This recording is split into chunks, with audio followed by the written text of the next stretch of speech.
அன்பு தமிழ் உறவுகளுக்கு வணக்கம். காணொளிக்குள்ள போறதுக்கு முன்னாடி உறவுகள் உங்ககிட்ட ஒரு சின்ன கோரிக்கை. காணொளிய தொடர்ந்து பாக்குறீங்க, நிறைய புது உறவுகள் காணொளிய பார்க்க ஆரம்பிச்சிருக்கிறீங்க, மகிழ்ச்சி. ஆனா என்ன, சேனலை சப்ஸ்கிரைப் பண்ணாம பாக்குறீங்க. கிட்டத்தட்ட 35 விழுக்காடு புது உறவுகள் சேனலை சப்ஸ்கிரைப் பண்ணாம பாக்குறீங்க அப்படின்னு சேனலோட அனாலிட்டிக்ஸ் சொல்லுது. சோ புது உறவுகள் கொஞ்சம் பெரிய மனசு பண்ணி சேனலை சப்ஸ்கிரைப் பண்ணிட்டு வீடியோவை பாருங்க.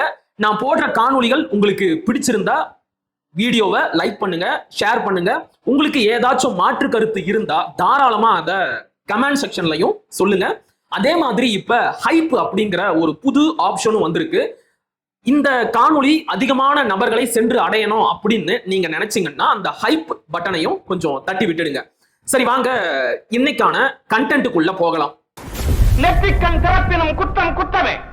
இன்னைக்கு மறுபடியும் மாண்புமிகு மரியாதைக்குரிய அண்ணன் தொல் திருமாவளவனை பற்றித்தான் பார்க்க போறோம். தேர்தலுக்கு பிறகு அவருக்கு என்ன ஆச்சுன்னே தெரியல. தேர்தலுக்கு பிறகு மட்டும் கிடையாது, என்னைக்கு சட்டமன்ற தேர்தல் தேதியை அறிவிச்சாங்களோ அன்னையில இருந்தே அவருக்கு என்ன ஆச்சுன்னே தெரியல.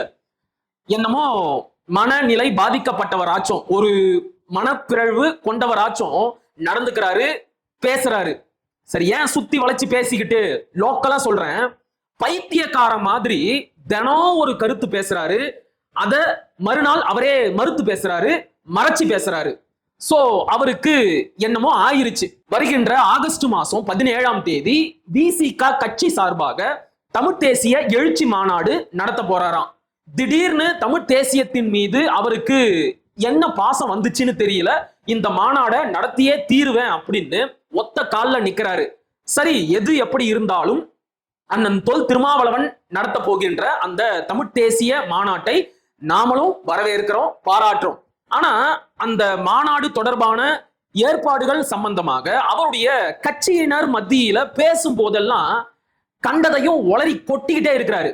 அப்படித்தான் பாருங்க, சிதம்பரத்துல இந்த மாநாடு தொடர்பாக அவருடைய கட்சிக்காரங்க மத்தியில பேசும்போது ஒரு தூய தமிழ்ச்சொல்ல குறிப்பிட்டு அது தமிழ்ச்சொல்லே கிடையாது, அது சமஸ்கிருத சொல் அப்படின்னு பெனாத்தி வச்சிருக்கிறாரு, உளறி கொட்டி வச்சிருக்கிறாரு.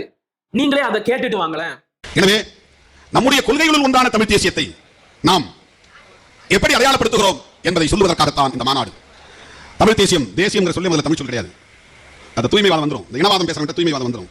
தூய்மைவாதம்னா முழு சுத்த தமிழ் தான் பேசணும், தூய தமிழ் தான் பேசணும். சுத்தங்கிறது தமிழ் சொல் இல்லை, சுத்தங்கிறது தமிழ் சொல் கிடையாது, தேசியங்கிறது தமிழ் சொல் கிடையாது. தூய தமிழ் பேசக்கூடியவர்களால் தேசியம் என்கிற சொல்லுக்கு ஒரு சொல்லை இன்னும் கண்டுபிடிக்க முடியவில்லை. தேசம் என்பதிலிருந்து தான் தேசியம் என்கிற சொல் வருகிறது. தேசம் என்பது தமிழ் சொல் கிடையாது, நாடு என்பதுதான் தமிழ் சொல். தேசம் என்பது வடமொழி சொல். பங்களாதேஷ், ஆந்திர பிரதேஷ், தேஷ், உத்தரப்பிரதேஷ், மத்திய பிரதேஷ், தேஷ் வந்து பாருங்க தேசம். அந்த தேஷ் தான் இங்க நாம தமிழ் படுத்தி தேசம் தேசம் அப்படி மாத்திக்கிட்டோம், அதை தமிழ் ஆக்கம் செய்துக்கிட்டோம். ஆனா வட சொல்லாது, நாம அப்படி தூய்மைவாதத்துக்குள்ள போக தேவையில்லை. என்ன சொன்னாரு? தேசம் தேசியம் என்பதெல்லாம் தமிழ் சொல்லே கிடையாது, நாடு என்பதுதான் தூய தமிழ்ச்சொல். அதனால இதுக்கப்புறம் தமிழ் தேசியம் என்பதற்கு பதிலாக, தமிழ் தேசம் என்பதற்கு பதிலாக தமிழ் நாட்டியம் அப்படின்னு தான் சொல்லணும் அப்படிங்கிறாரு.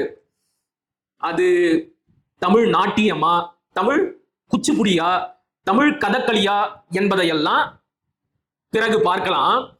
அதுக்கு முன்னாடி அவருடைய பேச்சுல இருந்து ஒட்டுமொத்தமா நாம என்ன புரிஞ்சுக்கிறோம் அப்படின்னா, தேஷ் என்கின்ற சமஸ்கிருத சொல், அதாவது பங்களாதேஷ், ஆந்திர பிரதேஷ், மத்திய பிரதேஷ், உத்தர பிரதேஷ், இது மாதிரி ஒரு மாநிலத்தையோ நாட்டையோ தேசத்தையோ குறிக்க பயன்படுத்திய தேஷ் என்கின்ற சமஸ்கிருத சொல் தான் தமிழ்ல தேசம் அப்படின்னு மாறி மருவி வந்திருக்கு. அதத்தான் அரசியல்ல தேசியம் அப்படின்னு நாம பயன்படுத்திக்கிட்டு இருக்கிறோமா. சும்மா மயிறு மாதிரி பேசக்கூடாது. ஐயோ அண்ணே, நான் உங்களை திட்டல, சத்தியமா சொல்றேன்னு, நான் உங்களை திட்டவே இல்லை. பொதுவா நாம ஒருத்தரை திட்டி பேசும்போது சும்மா மயிறு மாதிரி பேசாதையா அப்படிங்கிற ஒரு வசை சொற்றொடரை பயன்படுத்துவோம்ல, அந்த வசை சொற்றொடரில் வருகின்ற மயிறு என்ற சொல் தமிழ் சொல் தானே. இதுல உங்களுக்கு எந்த ஒரு ஐயமும் இருக்காது அப்படின்னு நான் வலுவா நம்புறேன். ஏன்னா இந்த தமிழ் தேசிய எழுச்சி மாநாடு தொடர்பான ஏற்பாடுகளுக்காக நீங்க உங்களோட கட்சிக்காரங்க மத்தியில பேசும்போது ஒரு விஷயத்த ரொம்ப பெருமையா பேசுறீங்க. நாம எல்லாம் வள்ளுவர் வழி வந்தவங்க, திருவள்ளுவரோட அறிவு மரபில் வந்தவர்கள் நாம் அப்படின்னு பெருமையா பேசிக்கிட்டீங்க. வாழ்த்துக்கள், வரவேற்கிறோம், பாராட்டுறோம். நீங்க சொன்ன அந்த திருவள்ளுவரே தன்னுடைய திருக்குறள்ல இந்த மயிறு என்ற தமிழ் சொல்ல பயன்படுத்தி இருக்கிறாரு. சரியா? அந்த மயிறு என்ற தமிழ் சொல்லில் வருகின்ற எகரம் இருக்கு தெரியுமா? மா ஈ. அந்த எகரம் சில நேரங்கள்ல சில இடங்கள்ல பேச்சு வழக்குல சகரமாக திரிஞ்சு மசுறு அப்படின்னு பேசப்படும், வழங்கப்படும். நீங்க உங்களுடைய கட்சி வேலைக்காக தமிழ்நாடு முழுக்க சுத்தி வரவரு. மயிறு என்ற தமிழ் சொல்லை மசுறு அப்படின்னு நம்முடைய தமிழ் மக்கள் பேசுவதை கட்டாயமா கேட்டு இருப்பீங்க. இதே மாதிரி தான் முயல் என்ற தமிழ் சொல் எகரம் சகரமாக திரிந்து முசல் அப்படின்னு வழங்கப்படும், பேசப்படும். நேயம் என்ற தமிழ் சொல் எகரம் சகரமாக திரிந்து நேசம் அப்படின்னு வழங்கப்படும், பேசப்படும். இதே மாதிரி தான் குயவன் குசவன் அப்படின்னு பேசப்படும். உயர்த்தி அப்படிங்கிறது ஒசத்தி அப்படின்னு பேசப்படும். உயரம் அப்படிங்கிறது ஒசரம் அப்படின்னு பேசப்படும். உயிரு அப்படிங்கிறது உசுறு அப்படின்னு பேசப்படும். ஏன், ராவணன் படத்துல ஒரு பாட்டே வருமே, உசுரே போகுதே உசுரே போகுதே அப்படின்னு. இது எல்லாமே பேச்சு வழக்குல எழுதப்பட்ட ஒரு பாட்டு. சரி, இதையெல்லாம் ஏன்டா இப்ப சொல்ற அப்படின்னு கேக்குறீங்களா? தேவைப்படுது. சில பேருக்கு சில செய்திகளை ரொம்ப விரிவா எடுத்து சொன்னாதான் அவங்களோட மண்டைக்குள்ள அது போய் சேருது. எப்படி இந்த மயிறு, உயிரு, உயரம், முயல் போன்ற தமிழ் சொற்களில் வருகின்ற எகரமானது பேச்சு வழக்குல சகரமாக திரிந்து வழங்குதோ, திரிந்து பேசப்படுதோ, அப்படித்தான் தேயம் என்ற தூய தமிழ் சொல்லில் இருக்கின்ற எகரமும் சகரமாக திரிந்து தேசம் அப்படின்னு வழங்கப்படுது. அரசியல்லையும் தேசம் அப்படின்னு சொல்லப்படுது. சரி, இதுக்கெல்லாம் என்ன சான்று இருக்கு அப்படின்னு கேட்டா ரொம்ப சிம்பிள். நான் உங்களுக்கு முதல்ல பாரதியாரோட பாட்டுல இருந்து எடுத்துக்காட்ட சொல்றேன். பாரதியாரோட பாஞ்சாலி சபதத்துல ஒரு வரி வரும். என்னன்னா, கோயில் பூசை செய்வோன் சிலையை கொண்டு விட்டல் போலும், வாயில் காத்து நிற்போன் வீட்டை வைத்து இழத்தல் போலும். புரியுதா? அதாவது ஒரு பூசாரி கோவில்ல பூசை செய்யறான், அவனே கோவில் சிலைய திருடி விற்கிற மாதிரி. ஒரு காவலாளி வீட்டை காவல் காக்குறான், அவனே வீட்டுக்குள்ள இருக்கிற பொருளை திருடி விற்கிற மாதிரி. இல்லைன்னா ஒட்டுமொத்த வீட்டையும் அடமானம் வச்சு இழக்கிற மாதிரி. இப்ப நீங்களே ஒரு தமிழர், நீங்க ஒரு தூய தமிழ் சொல்ல கொண்டு போய் சமஸ்கிருதத்துக்கிட்ட அடமானம் வைக்கிறீங்கல்ல, அது மாதிரி ஆயிரங்களால் ஆன நீதி அனைத்தும் அறிந்த தர்மன் தேயம் வைத்து இழந்தான், சி சிறிய செயல் செய்தான் அப்படின்னு பாடுறாரு பாரதியார். இதுல தேயம் அப்படின்னு ஒரு சொல் வருது தெரியுமா? அது ஒரு நாட்டை குறிக்க பயன்படுத்தப்பட்ட தூய தமிழ் சொல். இந்த பாடலோட பொருளை உங்களால புரிஞ்சுக்க முடியுதா? என்னன்னா, பஞ்ச பாண்டவர்களில் மூத்தவனான தர்மன் சூதாட்டத்துல தன்னுடைய மனைவிய அடமான வச்சு இழந்தான். சரி, அந்த அவமானத்துக்கு பிறகாச்சும் திருந்தினானா அப்படின்னு பார்த்தா இல்ல. அதுக்கப்புறம் அவனோட தேசத்தையே சூதுல அடமானம் வச்சு இழந்துட்டான். சின்ன புத்திக்காரங்க செய்யற வேலைய செஞ்சிட்டான். எந்த ஒரு லாபமும் கிடையாது, அவமானத்தை தவிர. அட என்னப்பா நீ சங்க இலக்கியத்துல இருந்து எடுத்துக்காட்ட சொல்லுவ அப்படின்னு பார்த்தா 100 வருஷத்துக்கு முன்னாடி பாரதியார் எழுதின பாட்டுல இருந்து எடுத்துக்காட்ட சொல்ற அப்படின்னு யோசிக்கிறீங்களானே? கவலையே படாதீங்க. உங்களுக்கு சொல்லாம வேற யாருக்கு நான் எடுத்து சொல்ல போறேன்? சங்க இலக்கியத்துல மொழி பெயர் தேயத்தர் ஆயினும், தெளிவா கேட்டுச்சானே? மொழி பெயர் தேயத்தர் ஆயினும் வழிபடல் சூந்திசின் அவருடைய நாட்டே. குறுந்தொகை 11வது பாடல். அடுத்து, தமிழ் கெழு மூவர் காக்கும் மொழிபெயர் தேயத்தே பன்மலை இறந்தே. அகநானூறு 31வது பாடல். அடுத்து, காடும் காவும் அவனோடு துணிந்து நாடும் தேயமும் நனிப்பல இறந்த. அகநானூறு 383வது பாடல். அடுத்து, பனிப்படு சோலை வேங்கடத்தும்பர் மொழிபெயர் தேயத்தராயினும் நல்குவர். அகநானூறு 211வது பாடல். அடுத்து மலைந்தோர் தேயம் மன்றம் பாழ்பட பெரும்பானாற்று படை 423வது வரி. தேயம் கொண்டு தெய்வம் நோக்கி நெடுநல் வாடை 77வது பாடல். அடுத்து மொழிபெயர் தேயம் தருமார் மன்னர் அகநானூறு 67வது பாடல். மகிழ்மிகு தேயம் கோதையர் பரிபாடல் 17வது செவ்வேல் வணக்க பாடல்.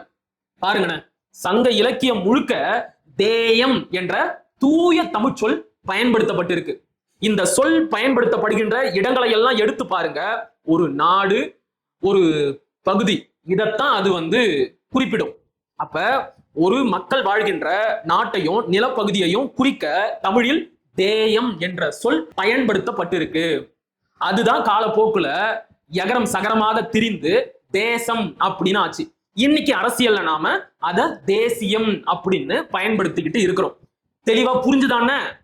ஆக நீங்க ஒரு தமிழரா இருந்துகிட்டு ஒரு தமிழ் சொல்ல கொண்டு போய் சமஸ்கிருதத்துக்கிட்ட அடமானம் வைக்க கூடாது.